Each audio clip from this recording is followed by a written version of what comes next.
Guten Tag, everybody. Dieter likes to help, so you say, Dieter, how are you going to help today? Well,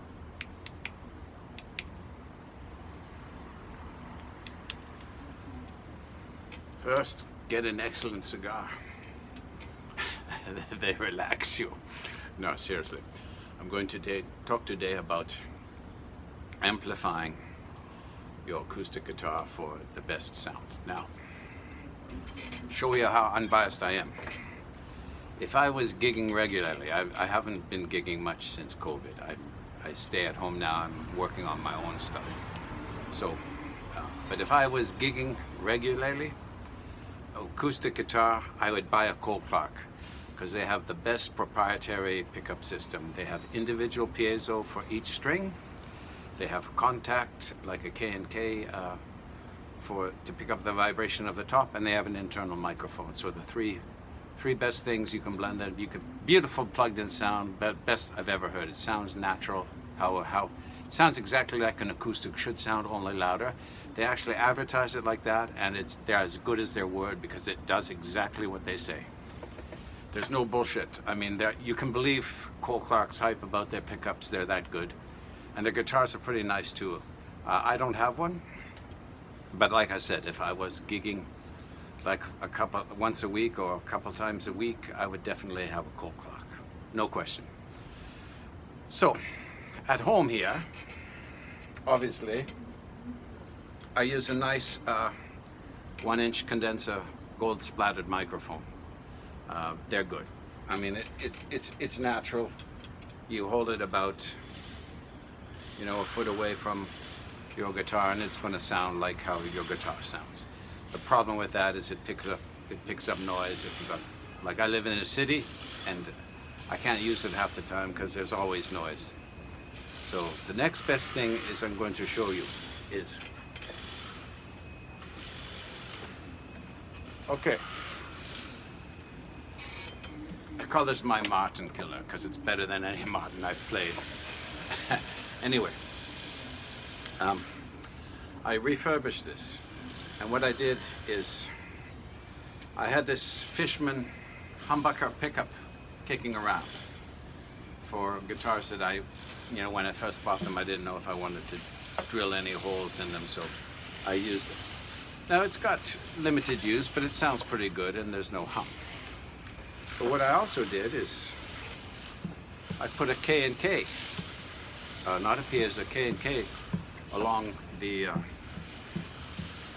underneath the bridge here with 3 pads, and you can see I have 2 outlets. Okay, so I'm going to clean the strings on this first, because I was talking the other day about fast fret, and these strings are dirty, so it's a good time to use it. Now,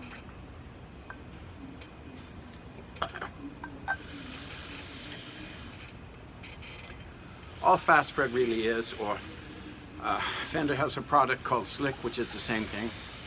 It looks like a underarm deodorant thing. Or Gibson sells it under Luthier's string cleaner, but it's just, all it is mineral oil. So go to the local pharmacy and spend $8 or $10 and get yourself a cup of mineral oil. It'll last your lifetime. And what happens is they only put a few drops on this, so this will dry out, but it's just impregnated with mineral oil. So when it gets dry, you just drop some mineral oil on it, 5 or 6 drops, leave it up standing like this overnight so the mineral oil goes in, and then you have a new stick of fast fret. And you just wipe it like this. Now what's nice about mineral oil, it doesn't damage your guitar finish, and it cleans the strings really well. So I do that.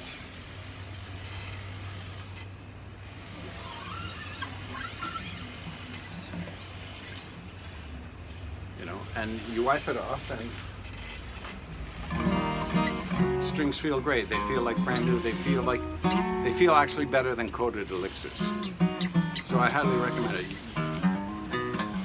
You get less squeaking, and they're really nice. So, but you only have to buy it once. Buy the slick or the fast fret one time for 15 bucks or whatever it is, and then get your mineral oil, and you don't have to be stupid like I did, who bought probably 3 sticks of slick and 5 sticks of fast fret for 100 bucks over the past 5 years.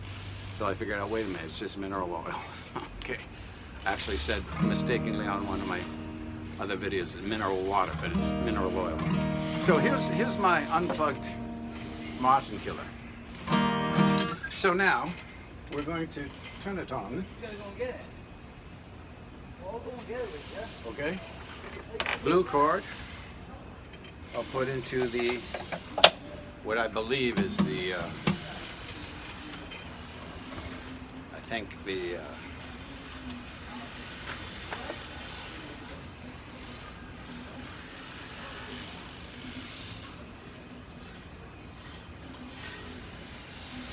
I think it's the humbucker.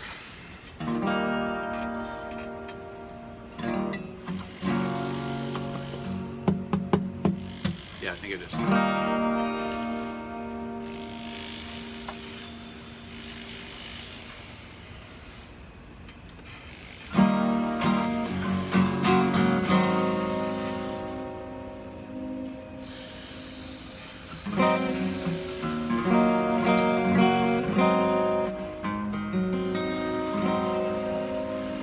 Quite nice sound coming from that.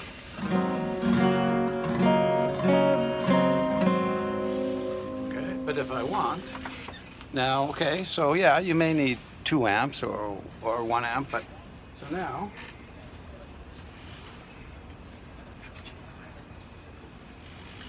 I'm going to plug in the other one.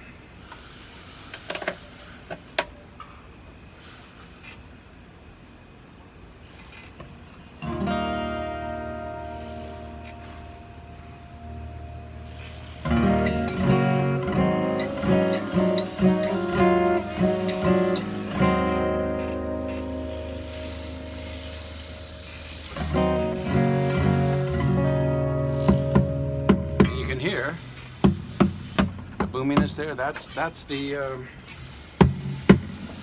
K&K. You can hear how much fuller it sounds. And so if I want to tweak the two, I know it's a bit of pain in the ass because there's no preamp, but I can turn the volume down on the K&K or on the humbucker. And what you wind up with is a real nice tone.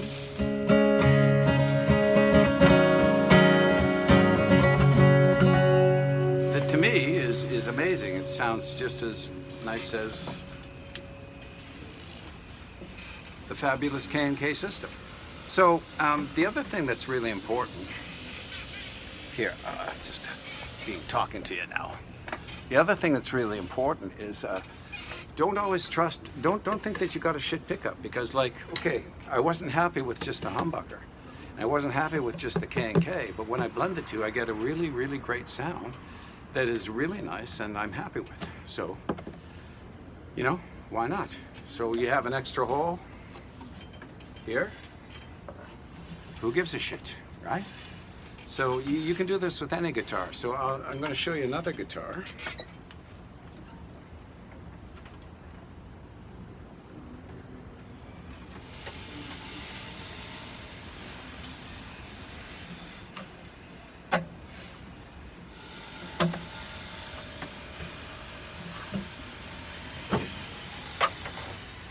And sorry, this is also why you can't trust just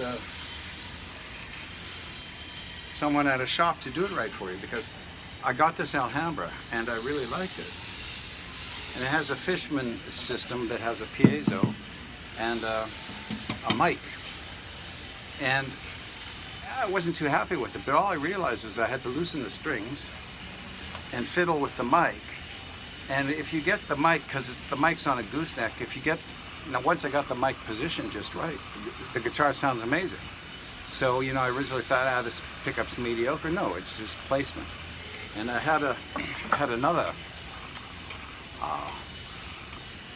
a classical guitar that had an I-beam. Now I don't know if that's a Fishman or an LR Baggs pickup, but they said in the instructions that the placement is critical. And I just moved it.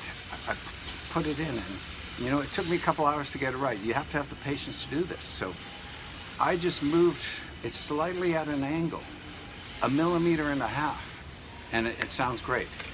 And just that 1.5 millimeters, believe it or not, made a huge difference. Now I have big hands, and I was swearing a lot when I did it, but you know, follow the instructions you get with the pickup to maximize. First of all, if you have one pickup, make sure you maximize the pickup. Make sure it's mounted properly.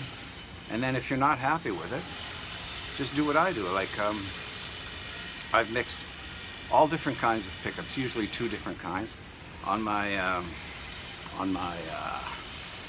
Breedlove, my Oregon. I loved it, but it had a mediocre Fishman pickup in it.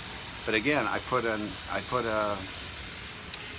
think I blended that with a K&K, and it sounds amazing now, just as good as a Cole Clark. And with my Boucher, I put in an LR Baggs humbucker in the sound hole and an LR Baggs Lyric, and I'm happy with it, you know. So you might have something that you go, geez, you know, do I have to buy a $3,000 Cole Clark? Well, yes, if you're performing regularly, I would recommend that. But you can't buy their pickup system because they make it, actually they designed the guitar around their pickup system, so the only way you can get a Cole Clark pickup is to buy a Cole Clark. So, unless you get an old one and take it apart, that's the only thing to do. But they make the best, in my opinion, acoustic pickup system. And of course, you can always mic it with a mic externally, but then you're always dealing with all the noise and stuff around it. So that's Dieter's advice for today. It's a little longer than he likes to do, but don't give up on the pickup you have, because all you might need to do is supplement it with a different kind of pickup. Like, you know, you don't put 2 piezos in, that's stupid, right? But like a piezo humbucker or a K&K contact under the bridge with I don't know if it would work with the piezo. I haven't tried that, but I found that the K&K works really nicely with a humbucker in the sound hole. So, you know, have some guts to experiment, and you might be pleasantly surprised yourself. Wiedersehen.